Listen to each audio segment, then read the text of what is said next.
माँ, एक अक्षर का वो छोटा सा नाम जिसके इर्द गिर्द हम सबकी जान बसती है, जिसके नाम से हमारी शुरुआत होती है और उसी से हमारा अंत। तभी तो शायद माँ को दुनिया का सबसे बड़ा योद्धा भी कहा जाता है, जो अपने जिगर के टुकड़े के लिए वक्त पड़ने पर हर उस हद तक गुजर सकती है जिसके बारे में अंदाजा लगा पाना भी नामुमकिन है। और आज आई एक्सप्लेन हॉलीवुड मूवी के पिटारे से आपके लिए हम ऐसी ही होश उड़ा देने वाली कहानी लेकर आए हैं, जो इतनी सस्पेंसफुल है कि न केवल इसको देखने के लिए सालों तक सिनेमा घरों का हाउसफुल रहा, बल्कि इसे अपनी दिलचस्प स्टोरी के लिए full out of full points भी मिले।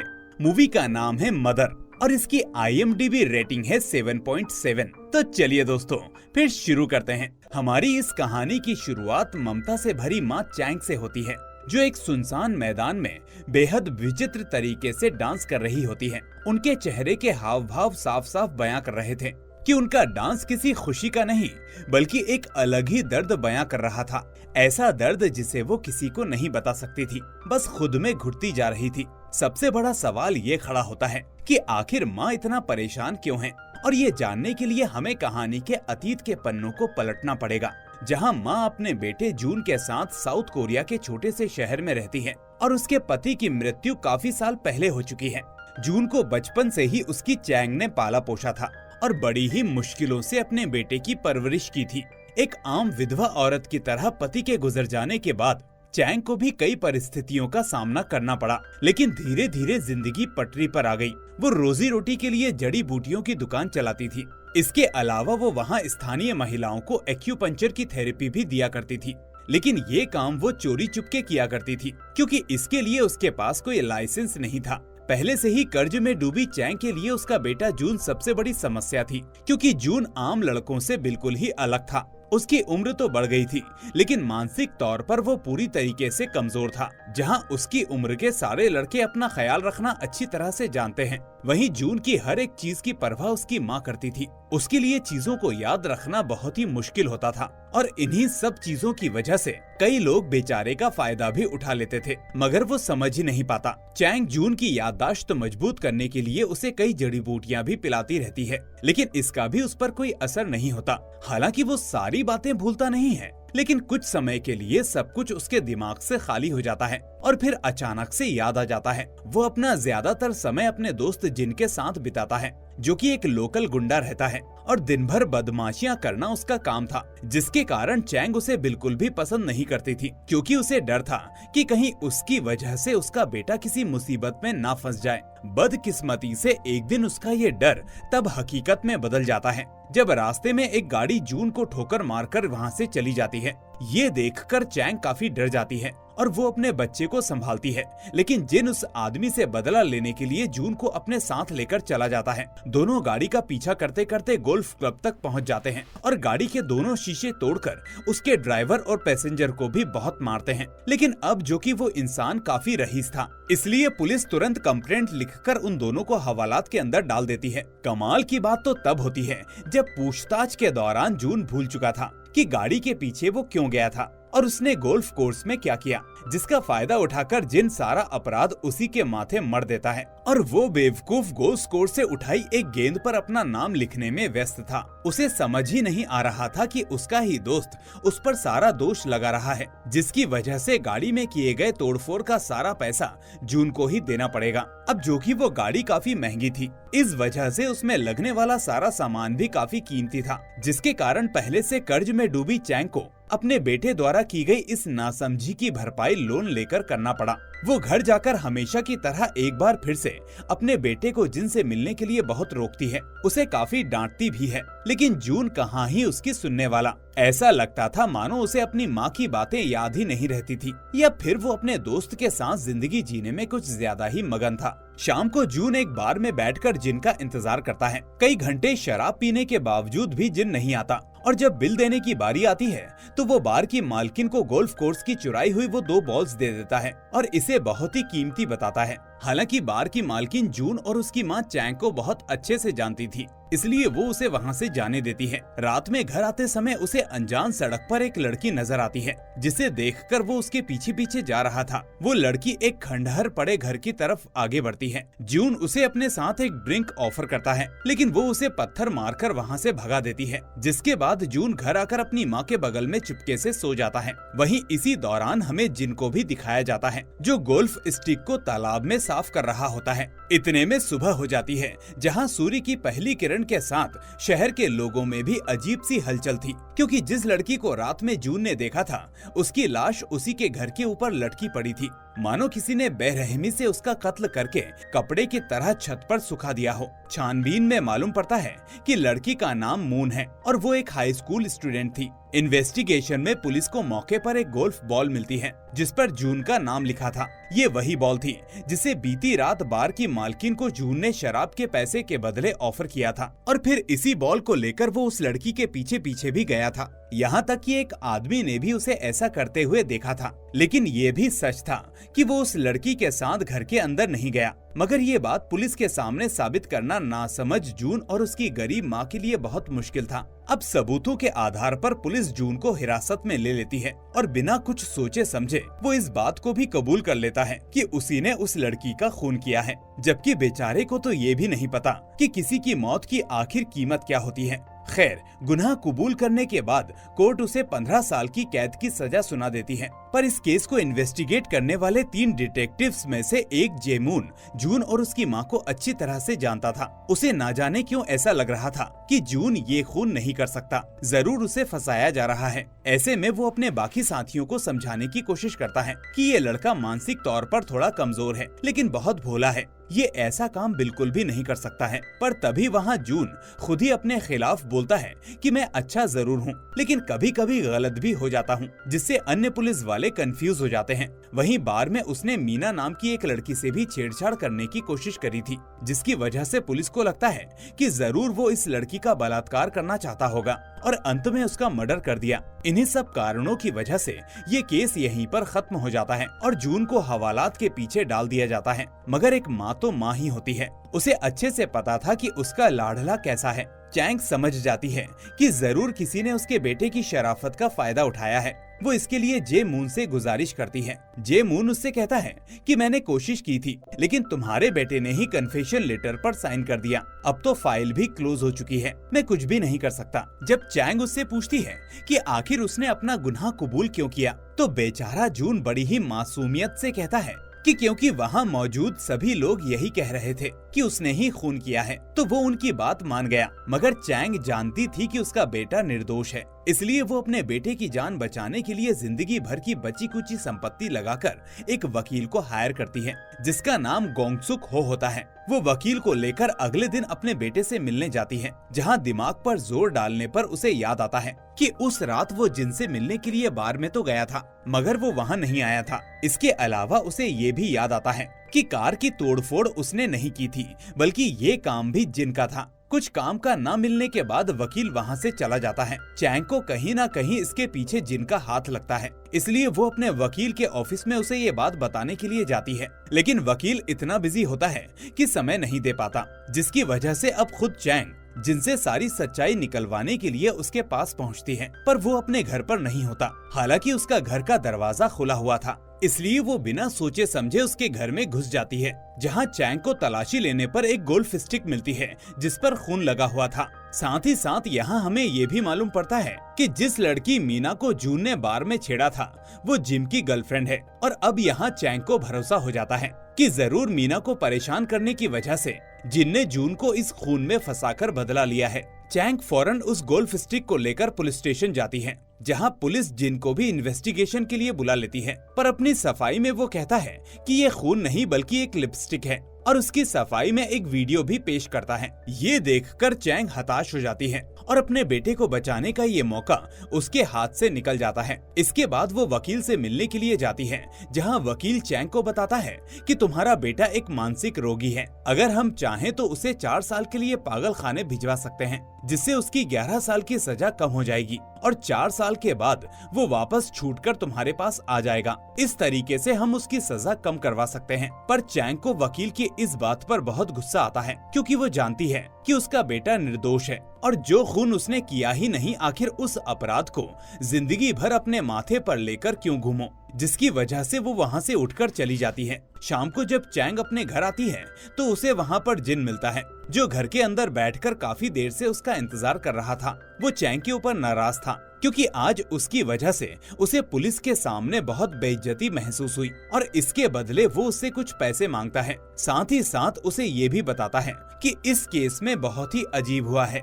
आमतौर पर खूनी किसी को मारने के बाद उसकी लाश को ठिकाने लगा देता है, लेकिन इसमें उसने मारने के बाद लाश को सरेआम सबके सामने छोड़ दिया, जिससे ये समझ में आ रहा है कि वो इस लड़की से बदला लेना चाहता था और दुनिया को भी दिखाना चाहता था कि आखिर उसने अपना बदला ले लिया है। चैंग को भी लगता है कि कुछ ऐसा ही हुआ होगा, इसलिए उस रात आखिर क्या हुआ इसकी सच्चाई को जानने के लिए वो अपने बेटे के पास दोबारा जेल में जाती है और उसे याद करने को कहती है। जून अपने दिमाग पर थोड़ा जोर डालकर याद करने की कोशिश करता है, लेकिन उसे उस रात की कोई भी बात याद नहीं आती, बल्कि 15 साल पुरानी एक बात याद आ जाती है, जब उसकी माँ ने बचपन में उसे जहर देने की कोशिश की थी। ये सुनकर चैंग हैरत में पड़ जाती है और अपने बेटे की इस गलत फहमी को दूर करते हुए समझाने की कोशिश करती है कि उस रात उसने ही नहीं बल्कि उन दोनों ने गरीबी से तंग आकर जहर खाने की कोशिश की थी। मगर जून को तो अपनी माँ की किसी भी बात पर विश्वास नहीं होता और गुस्से में उसे वहाँ से जाने के लिए कहता है।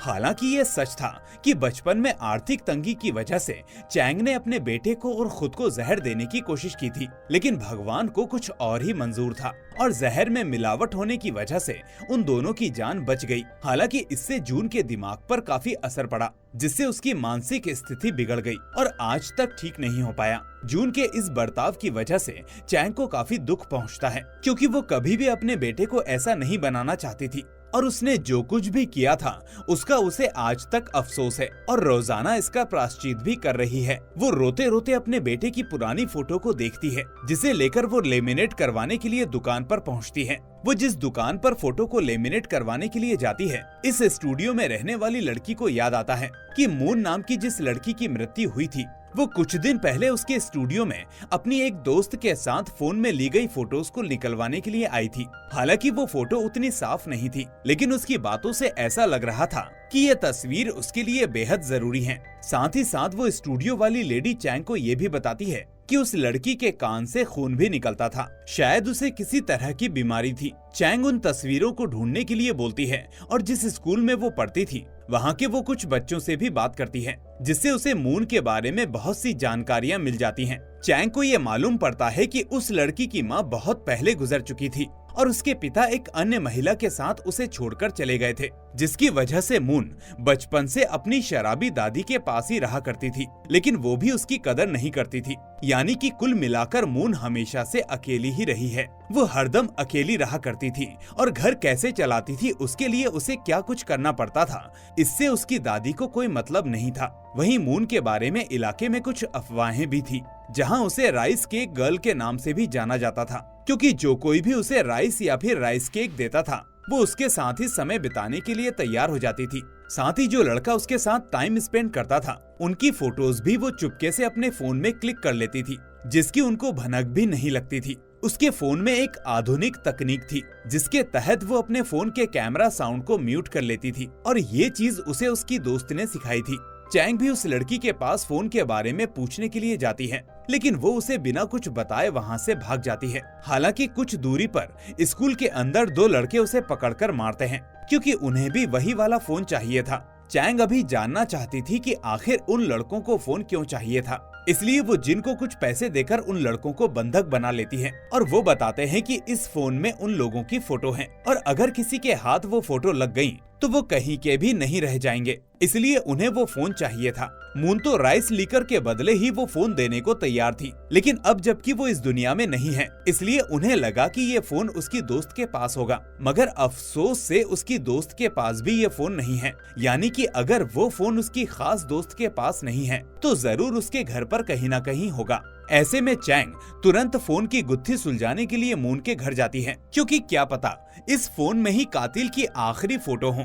आखिरकार काफी ढूंढने के बाद कुछ पैसे के बदले उसे वो फोन मिल जाता है। उधर जेल में जून को अचानक से याद आता है कि उस रात उसने उस वीरान घर में एक बूढ़े आदमी को खिड़की से देखा था। वो फौरन डिटेक्टिव जे मून को उसकी माँ को बुलाने के लिए कहता है ताकि भूलने से पहले वो अपनी माँ को सब बता सके। इसी दौरान हमें मालूम पड़ता है कि जून को सबूत के अभाव के कारण कुछ ही दिनों में छोड़ दिया जाएगा और पुलिस ने जोंगपाल नाम के एक लड़के को पकड़ा था जिसे मून का बॉयफ्रेंड बताया जा रहा है और उसके पास खून से लथपथ कपड़े भी बरामद हुए जो कि फोरेंसिक जांच में जोंग का पाया गया। पुलिस की नई थ्योरी के हिसाब से जोंग पॉल ने जरूर मून के साथ जबरदस्ती करने की कोशिश की होगी और जब उसने उसे ये सब करने से रोका होगा तो गुस्से में आकर जोंग पॉल ने उसका खून कर दिया। अब मून के फोन में मौजूद कुछ फोटोज को लेकर चैंग जून के पास जाती है और उसे उन लोगों को पहचानने को कहती है जिनमें से एक फोटो में मौजूद बूढ़े इंसान को देखकर जून के चेहरे की रंगत बिगड़ जाती है।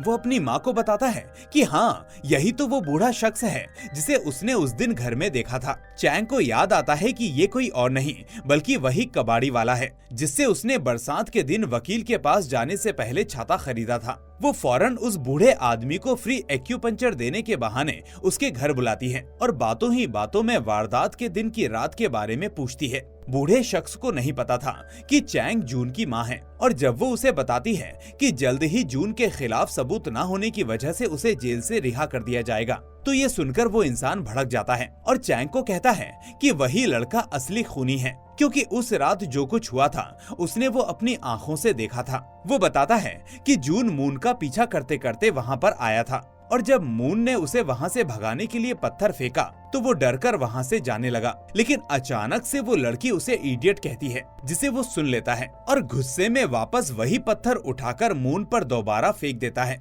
और मौके पर ही मून की मौत हो जाती है। इसके साथ ही बूढ़ा इंसान चैंग को ये भी बताता है कि पत्थर फेंकने के तुरंत बाद वो लड़का अपने दिमाग के साथ कोई अजीब सी एक्सरसाइज कर रहा था। ऐसा लग रहा था मानो कुछ याद करने की कोशिश कर रहा है। ये जानकर चैंग की आंखों में आंसू आ जाते हैं क्योंकि उसने ही जून को याददाश्त मजबूत करने के लिए ये थेरेपी सिखाई थी। वो ये भी अच्छे से जानती थी कि उसके बेटे को नालायक और इडियट जैसे शब्दों से बचपन से ही नफरत थी और ये सुनने के बाद वो उग्र हो जाता था जिससे उसे समझ में आ जाता है कि जून ही असली खूनी है। मगर वो करे तो क्या करे, आखिर एक माँ जो ठहरी अपने बेटे को किसी तरीके से बचाना ही उसका कर्तव्य है और यही सब तो वो बचपन से करती आ रही थी। वो थोड़ी देर सोच में पड़ जाती है और फिर जैसे ही वो बूढ़ा इंसान पुलिस को ये सच्चाई बताने के लिए फोन करने की कोशिश करता है तो तुरंत ही वो उस पर वार करके उसे वहीं पर मौत के घाट उतार देती है। अपने द्वारा किए गए इस अपराध को मिटाने के लिए वो उसकी लाश को अपने बेटे की तरह छोड़ने की गलती नहीं करती बल्कि उस बूढ़े इंसान के साथ साथ उसके पूरे घर को भी आग के हवाले कर देती है। कुछ दिनों बाद जून जेल से रिहा हो जाता है और जिन अपने दोस्त से मिलकर उसे उसके घर पर वापस लेकर आता है। रास्ते में उसे वही कबाड़ी वाले का घर दिखता है जहाँ पर अब सब कुछ जल चुका था। वो वहाँ कुछ सेकंड्स के लिए खड़ा होता है फिर अपने घर वापस आ जाता है। अपनी माँ के साथ खाना खाने के दौरान वो चैंग से कहता है कि शायद जोंग पॉल ने मून को मारकर इसलिए छत पर लटका दिया था कि ताकि कोई उसे देख ले और उसे मदद मिल जाए। हालांकि ये वो सच कह रहा था लेकिन जोंग पॉल के लिए नहीं बल्कि अपने लिए। यानी कि जब उसने मून के ऊपर पत्थर फेंका तब उसे लगा होगा कि वो बेहोश हो गई है और छत पर लटकाकर वहाँ से चला गया ताकि कोई उसे देखकर उसकी मदद कर दे। लेकिन हकीकत में ये काम जोंग पॉल ने नहीं बल्कि उसी ने किया था जो अभी शायद उसे याद नहीं। हालांकि सारी सच्चाई जानने के बावजूद भी चैंग के चेहरे पर कोई शिकन तक नहीं था क्योंकि उसे हर कीमत पर अपने बेटे की सलामती चाहिए थी, फिर चाहे उसके लिए उसे कितने भी खून क्यों ना करना पड़े। अगले दिन चैंग अपने दोस्तों के साथ ये सब कुछ भूलकर एक ट्रिप पर जाती है। तभी जून उसके पास आकर उसका एक्यूपंक्चर किट देता है जो वो उस बूढ़े इंसान के घर के पास गलती से छोड़ आई थी। वो अपनी माँ से कहता है कि अपनी चीजों को संभाल कर रखा करो वरना ना जाने तुम्हें ये कहाँ मिलता। वो तो भला हो जेल से आते वक्त मुझे कबाड़ी वाले के घर के पास ये दिखाई दे गया। एक बार तो ये देखकर चैंग भी चौंक जाती है और उसे समझ में आ जाता है कि आखिर उसने कितनी बड़ी गलती की थी। ये सबूत अगर पुलिस के हाथ लग जाता तो शायद वो फंस भी सकती थी। वहीं भोला भाला जून अभी भी ये नहीं समझ पा रहा था कि ये किट आखिर कबाड़ी वाले के घर के पास क्या कर रहा था। कहीं ना कहीं उसे ये चिंता सता रही थी कि अगर कभी उसके बेटे की याददाश्त वापस आ गई और ये सब बातें उसे मालूम चल गई तो वो आखिर उसे क्या जवाब देगी, कैसे उसके सामने अपना मुंह दिखाएगी। आखिरकार ऐसा कभी ना कभी तो जरूर होना था, लेकिन फिर भी वो इन सब चीजों को हमेशा हमेशा के लिए भूलने का फैसला करती है।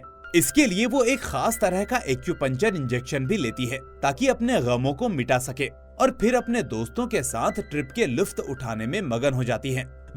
इसी के साथ हमारी ये कहानी भी यहीं पर खत्म हो जाती है। लेकिन जाते जाते हम यहाँ पर आपके कुछ ऐसे सवालों के जवाब देना चाहते हैं जो इस कहानी में कंफ्यूजिंग थे, जैसे कि वो कबाड़ी वाला उस वीरान घर में क्या कर रहा था और उसकी फोटो मून के फोन में कैसे थी। तो इसका जवाब ये भी हो सकता है कि वो घर पूरी तरीके से लावारिस था। शायद कभी कभार वो वहाँ जाकर रात बिता लिया करता था। साथ ही साथ हमने उसे राइस जमा करते हुए भी देखा था।